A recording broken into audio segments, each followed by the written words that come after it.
I was excluded from the family trip to Hawaii. Then my aunt called asking why her card declined at the resort. What do you mean it declined? She snapped. Fix it, now. I was at my desk, 3 months into my new job as the family accountant, the position my father created for me after I graduated with my finance degree. I'll look into it, I said calmly. Here's what they didn't know. For the past 8 years, I'd watched my extended family take lavish vacations while my immediate family scraped by. Every Christmas, every summer, they'd return with stories while we stayed home. My parents never complained, just smiled and said we couldn't afford it this year. When I was 16, I found out why. My grandparents had set up trust funds for all the grandchildren, $50,000 each for college. Mine was empty. Dad had borrowed it to bail out my uncle's failed restaurant, then my aunt's mortgage, then my other uncle's gambling debts. Each time, they promised to pay him back. They never did. My college fund became everyone else's safety net. I worked 2 jobs through university, lived in a basement apartment with black mold, ate ramen for months.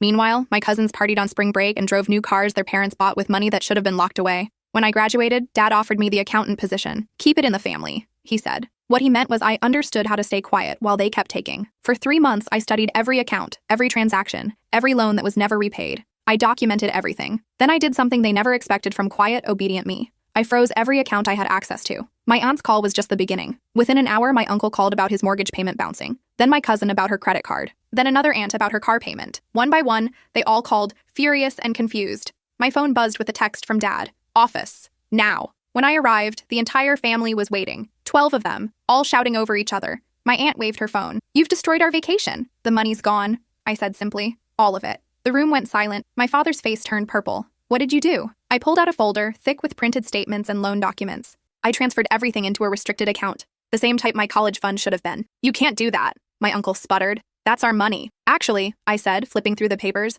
a lot of it is my money. The money you borrowed and never repaid. With interest, you owe me $73,000. I watched them realize I'd been keeping score. Every dollar they'd taken, every promise they'd broken, every vacation they'd enjoyed while I worked overnight shifts to afford textbooks. This is family, my father said quietly. We don't keep tabs. You're right, I agreed. We don't. But I'm not family anymore. I quit. I placed my keycard on the table. My youngest cousin, Ivy, who'd always been kind to me, looked stricken. What about my student loans? For a moment, I wavered. Then I remembered being 17, calling the university to beg for an extension while my aunt posted photos from Paris. Figure it out, I said.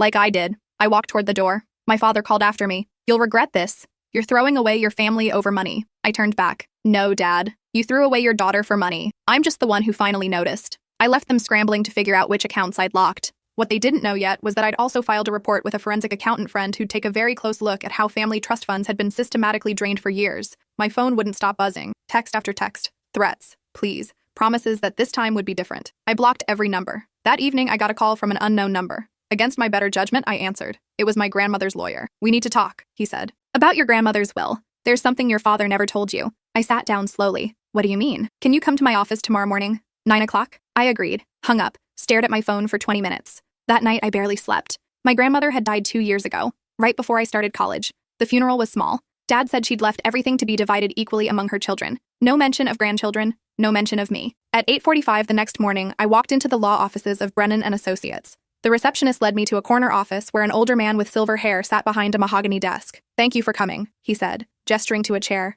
I'm Thomas Brennan. I've been your grandmother's attorney for 32 years. He pulled out a thick file. Your grandmother, Dorothy, was a very particular woman. She knew exactly what she wanted and made sure it was documented properly. I don't understand. Dad said she left everything to her kids. Thomas's mouth tightened. Your father told you what was convenient. What your grandmother actually did was create a complex trust structure. She left the bulk of her estate, approximately $2.3 million, to be divided among her grandchildren when they turned 25. The room tilted. I'm sorry, what? You turn 25 next month, correct? I nodded, unable to speak. Your grandmother specified that each grandchild would receive an equal share, but only if they met certain conditions. College graduation, financial independence, no criminal record. She wanted to ensure the money went to grandchildren who'd proven they could manage it responsibly. He slid a document across the desk. Of her 7 grandchildren, only 3 have met all the conditions. You, your cousin Maxwell, and your cousin Ivy. I stared at the numbers. 766, 666, 67 each. But Dad told me, your father was named executor of the estate. He had discretion over how information was shared. He chose not to tell any of the grandchildren about this provision. Why? Thomas leaned back in his chair.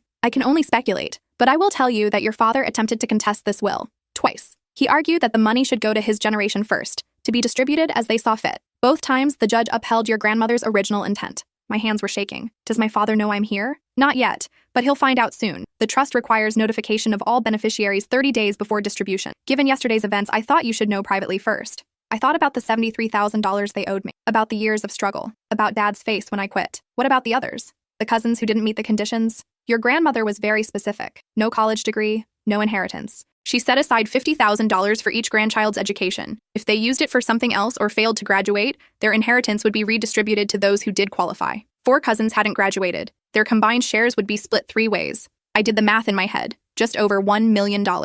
There's one more thing, Thomas said. Your grandmother included a provision specifically about you. She wanted me to give you this if you ever came to my office before your 25th birthday. He handed me a sealed envelope, my name in my grandmother's handwriting. I opened it with trembling fingers. My dearest granddaughter, if you're reading this, something has gone wrong. Your father was supposed to tell you about the trust when you graduated high school. The fact that you're in this office means he didn't. I'm not surprised. Your father was always more interested in controlling money than earning it. When you were young, I watched him borrow from everyone who'd lend. I watched him make promises he never intended to keep. That's why I structured the trust this way. Not to punish him, but to protect you. I know about your college fund. I know your father emptied it to bail out his brothers. I found out 3 months before I died. I confronted him. He promised he'd pay you back with interest. I knew he wouldn't. So I made sure you'd be taken care of anyway. The money is yours. Use it wisely. Live the life you've earned, and don't let them take anything else from you. Love always. Grandma Dorothy. I read it 3 times, folded it carefully, placed it in my bag. When do I receive the funds? 30 days from today. The money will be transferred to an account of your choosing. I recommend setting up a trust of your own, with a financial advisor who isn't family. I stood, shook his hand, walked out into the morning sunlight. My phone buzzed immediately. Dad, we need to talk. Where are you? I deleted the message. For the next month, I lived quietly. I found a new apartment, a 1-bedroom in a building with a doorman. I hired my own financial advisor, a woman recommended by Thomas who specialized in protecting assets from family interference. I didn't tell anyone about the inheritance. 29 days after my meeting with Thomas, my father showed up at my apartment. The doorman called up first. There's a man here claiming to be your father. Should I send him up? No. Tell him I'm not available. Through the lobby camera, I watched Dad argue with the doorman. Watched him finally leave, shoulders slumped. On day 30, the money appeared in my account. $1,022,333. I stared at the number for a long time. Then I called Thomas. It's done? I asked. It's done. The other beneficiaries have also received their distributions. Your father has been officially notified that his role as executor is complete. What happens now? Now you live your life. The money is yours, free and clear. I hung up, made a cup of coffee, sat on my new couch in my new apartment and thought about what came next. My phone exploded. 23 missed calls, 47 text messages, 6 voicemails, all from family. Dad, we need to discuss your grandmother's estate. This is a family matter. Mom, please call us. Your father is very upset. Uncle Richard, you owe us an explanation. We're family. Aunt Patricia, how dare you freeze us out? We took care of you your whole life. Cousin Trevor, heard you got a windfall. Remember who helped you move into your dorm? On and on. Everyone suddenly concerned about me. Everyone suddenly remembering I existed. I blocked them all except Ivy. She called an hour later. Did you get it? She asked quietly. Yes. Me too. A pause. Maxwell called. He said our parents are losing their minds. Maxwell was my cousin on Uncle Richard's side. 32 years old. MBA from Northwestern. The only one who'd ever treated me like an actual person instead of the poor relation. Are you okay? I asked. I'm okay. Maxwell's okay. He said Grandma Dorothy knew exactly what she was doing. Yeah, she did. Our parents are planning something. Uncle Thomas called Maxwell to warn him. They're talking about contesting the will again. They already tried that twice. I know, but they're desperate now. Your dad especially. Apparently he owes money to some people who aren't family. My stomach clenched. What kind of people? The kind you don't want to owe money to. We talked for another 20 minutes. Made a plan to meet for coffee. Agreed to keep each other updated. After I hung up, I called Thomas. They're planning to contest the will again, I said. Let them try. Your grandmother's will has been upheld twice. Unless they have new evidence of mental incompetence or undue influence, they don't have a case. What if they fabricate evidence? Then they'll face charges of fraud and perjury. I've dealt with your father's tactics before. He bluffs well, but he folds when faced with actual consequences. Still, I spent that night researching asset protection strategies, trust structures, legal shields, ways to ensure that even if they somehow succeeded in contesting the will, they couldn't touch the money I'd already received. By morning, I had a plan. I called my financial advisor. I want to set up an irrevocable trust, today. She walked me through the process. We set up a trust that I couldn't access for 5 years except for approved expenses like education, housing, and medical care. Everything else locked away where no court order could reach it. Then I did something else. I hired a private investigator. I need you to document every financial irregularity in my family's business dealings for the past 10 years, I said. Focus on my father, my Uncle Richard, and my Uncle Thomas.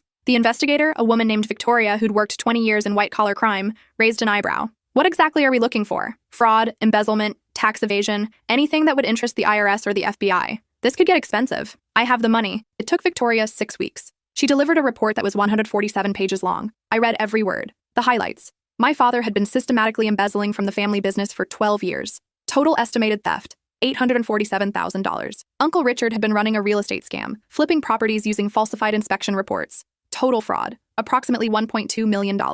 Uncle Thomas had been betting on sports through an illegal bookmaking operation. Total debt, $623,000. And here's what made my chest tight. The people Uncle Thomas owed money to were the reason Dad had borrowed my college fund. Dad had co-signed on one of Uncle Thomas's debts. When Uncle Thomas couldn't pay, the collectors came for Dad. Dad had emptied my college fund to save himself from his brother's mess, then blamed everyone else. I called Maxwell and Ivy. We need to meet, I said. Today. We met at a coffee shop in a neighborhood where none of our family would ever visit. I brought copies of Victoria's report. They read in silence. Maxwell finished first. He set down the papers carefully. Holy shit. Ivy was pale. My dad did this? My dad too. All of them. What are we going to do? She asked. I pulled out another document, the one I'd been working on for the past week with Thomas's help. We're going to give them a choice. The document was simple. A settlement agreement. They would repay every dollar they'd stolen from the family business, repay every dollar they'd borrowed from the trust funds, and never return sign over their shares in the family business to a neutral third party. Agree to never contact any of the three of us again. In exchange, we wouldn't report the fraud to the FBI, we wouldn't report the embezzlement to the IRS,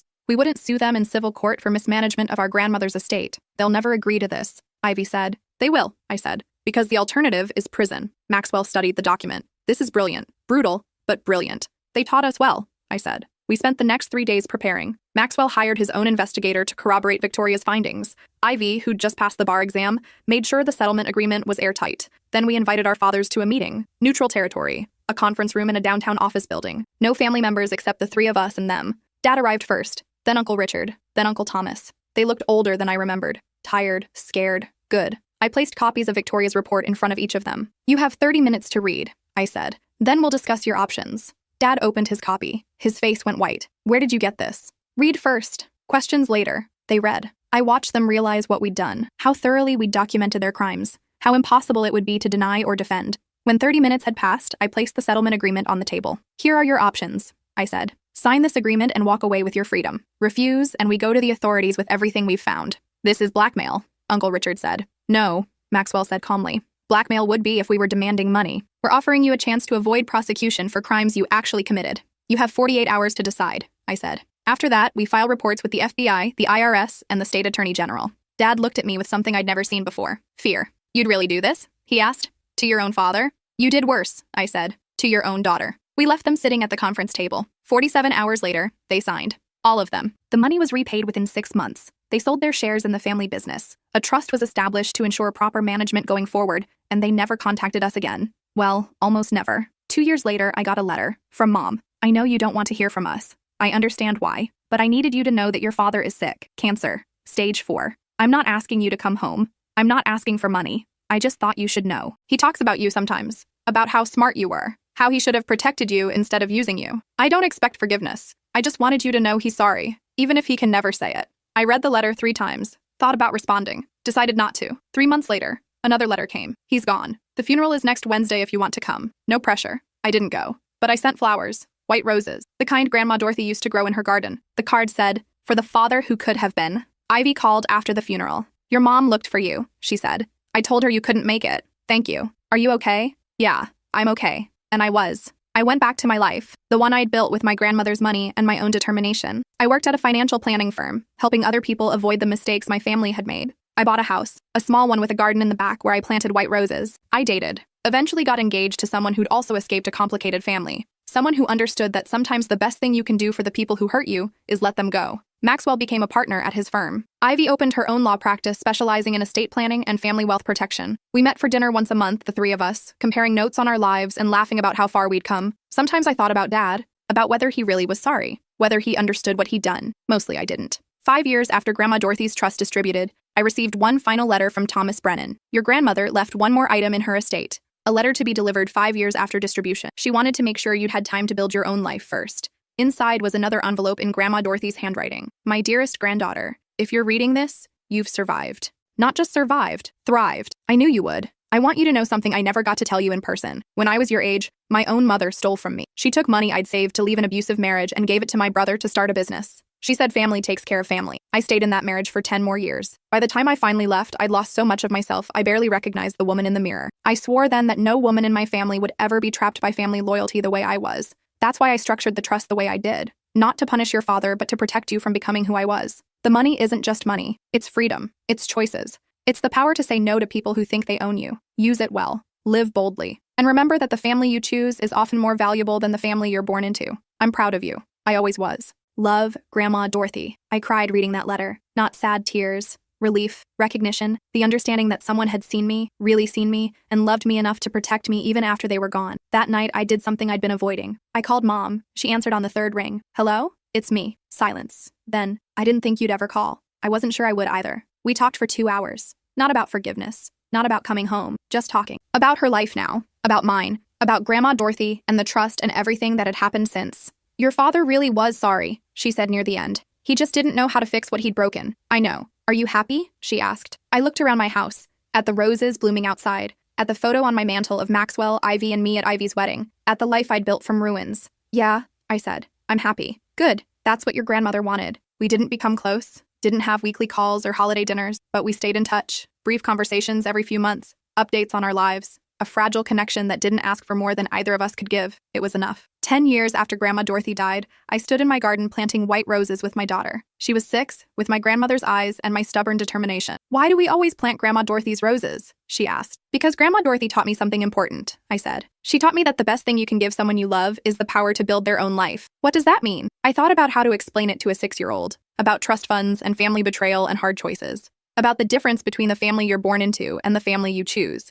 It means, I said finally, that sometimes loving someone means letting them be free, even if it's hard, even if it hurts. She considered this. Like when you let me pick my own clothes even when they don't match? I laughed. Exactly like that. We finished planting the roses together. She chattered about her day, about her friends, about the book she was reading. Normal 6-year-old things. Things I'd been able to give her because Grandma Dorothy had given me freedom. That evening, I pulled out the box I kept in my closet. Inside were all the letters. Grandma Dorothy's letters. Victoria's investigator reports. The settlement agreement. The funeral card from Dad's service. And one more thing, the key card I'd placed on the table the day I quit, the day I'd walked away from everything they expected me to be. I'd kept it as a reminder of what I'd escaped, of what I'd become, of the moment I'd chosen myself over family loyalty. My daughter wandered into the room. What's that? A reminder, I said. Of what? That sometimes the bravest thing you can do is walk away. She climbed into my lap. Did you walk away from something? I did. From people who wanted to use me instead of love me. That was brave, she said solemnly. Yeah, it was. She hugged me tight. I love you, Mama. I love you too, baby. After she went to bed, I sat with the box for a long time. Then I did something I'd been thinking about for years. I burned it. Not out of anger, not out of bitterness, but because I didn't need the reminders anymore. I knew who I was, knew what I'd survived, knew the value of the freedom Grandma Dorothy had given me. The only thing I kept was Grandma Dorothy's first letter, the one that had started everything. That one, I framed. Hung it in my office where I could see it every day. A reminder that sometimes the people who love us most are the ones who give us permission to leave. 6 months later, I got an unexpected call. Aunt Patricia. I almost didn't answer, but curiosity won. I know you don't want to hear from me, she said, but I needed to tell you something. I waited. Your father's lawyer found something in his papers after he died. A letter he wrote but never sent. He asked the lawyer to give it to you after enough time had passed. I don't want, please, just listen. I listened. He wrote that he was sorry, that he'd known for years he was destroying you but couldn't stop himself, that watching you walk away was the proudest and most terrifying moment of his life, that he hoped someday you'd understand he did love you, even if he showed it by taking instead of giving. I said nothing. He also wrote that he was glad your grandmother had outsmarted him, that at least one of them had loved you the right way. Is that all? I asked. He wanted you to know he understood why you didn't come to the funeral, that you didn't owe him grief any more than you owed him anything else. Thank you for telling me. Are you okay? She asked. It was the first time she'd ever asked me that. Yeah, I said. I'm okay. And I was. Not because Dad had written a letter, not because family members were finally acknowledging what they'd done, but because I'd built a life that didn't need their validation, didn't need their apologies, didn't need anything from them at all. That's what freedom looked like. 2 years later, I received a call from Thomas Brennan's office. He'd retired, but his partner was handling some final estate matters. There's one more distribution from your grandmother's estate, she said. She set up a secondary trust that was triggered by certain events. What events? The death of your father and both your uncles. All 3 have now passed. I sat down. What's in the secondary trust? An additional $500,000 to be split among Maxwell, Ivy, and you. Your grandmother anticipated that your fathers might consume everything in trying to fight the original distribution. This was her insurance policy. I started laughing. I couldn't help it. Even from the grave, Grandma Dorothy was still protecting us, still ensuring we'd be okay, still one step ahead of everyone who'd tried to use us. That woman was a genius, I said. She really was. The lawyer agreed. The final distribution will be made next month. There's also a letter for each of you. This time, the letter was brief. If you're reading this, they're all gone. I'm sorry you lost them, even if they lost you first. But I'm proud of you for surviving, for building something better, for being stronger than they ever were. This money is for whatever comes next. Another house, your children's education, a business, a dream, whatever you choose. You earned it by being the person they couldn't be. Love always and forever. Grandma Dorothy. I called Maxwell and Ivy. Did you get the letter? I asked. Yeah, Maxwell said. That woman thought of everything. What are you going to do with yours? Ivy asked. I thought about it. About my daughter and the life I wanted to give her. About the roses in my garden and the freedom in my chest. I'm going to start a foundation, I said, for kids whose families stole their college funds. Help them pay for school. Give them what Grandma Dorothy gave us. I'm in, Maxwell said immediately. Me too, Ivy said. Let's call it the Dorothy Foundation. We started small, helped 5 students the first year, 10 the second. By year 5, we were helping 50 students annually. Kids from families like ours. Kids who'd been used and exploited and told that family loyalty meant accepting cruelty. We gave them what Grandma Dorothy had given us. Freedom, choices, a chance to build something better. And every year on the anniversary of Grandma Dorothy's death, the 3 of us met at her grave. We'd plant white roses and tell her about the students we'd helped, about the lives we'd changed, about how she'd changed ours. My daughter came with me when she was old enough. She'd place flowers on the grave and tell Grandma Dorothy about her life, her dreams, her plans. You never met her? She asked once. No, I said. But she knew me anyway. How? She saw who I could become, and she made sure I had the chance to become it. 20 years after Grandma Dorothy died, I stood at a podium addressing a room full of scholarship recipients. 200 students from families that had failed them. Students who'd worked multiple jobs and lived in terrible apartments and survived on determination alone. Students like I'd been. My grandmother never met most of you, I said. But she knew you anyway. She knew what it felt like to be betrayed by family. She knew what it took to survive. And she knew that the greatest gift you can give someone isn't money. It's freedom. The students applauded. After the ceremony, a young woman approached me, maybe 19, tired eyes, determined jaw. Thank you, she said. My dad emptied my college fund to pay for my stepmother's plastic surgery. I thought I'd never go to school. I looked at her and saw myself at 19, saw every scholarship recipient we'd helped, saw the future Grandma Dorothy had made possible. You're going to be okay, I said. You're going to be better than okay. She smiled. I know, because of people like you. Because of people like Grandma Dorothy, I corrected. That night, I sat in my garden among the white roses. My daughter was inside with her own daughter now. 3 generations of women who'd been given the chance to choose their own lives. I thought about Dad, about Uncle Richard and Uncle Thomas, about all the people who'd tried to control me through obligation and guilt and manipulation. I didn't hate them anymore, didn't think about them much at all, because the opposite of love isn't hate, it's indifference. And I was finally, completely free. My phone buzzed. A text from Ivy. Maxwell just donated another $100,000 to the foundation. Said Grandma Dorothy would approve. I smiled. Texted back. She would. Then I put my phone away and sat in the garden as the sun set. The roses Grandma Dorothy had loved blooming all around me. The life she'd made possible spreading out in every direction. I thought about the girl I'd been, eating ramen in a moldy apartment, working 2 jobs, thinking that was just how life had to be. And I thought about the woman I'd become, not despite my family, not because of them, but because one person had loved me enough to set me free. Thank you, Grandma Dorothy, I whispered to the roses, to the sunset, to the life she'd built for me even after she was gone. Somewhere, I like to think she heard me and smiled.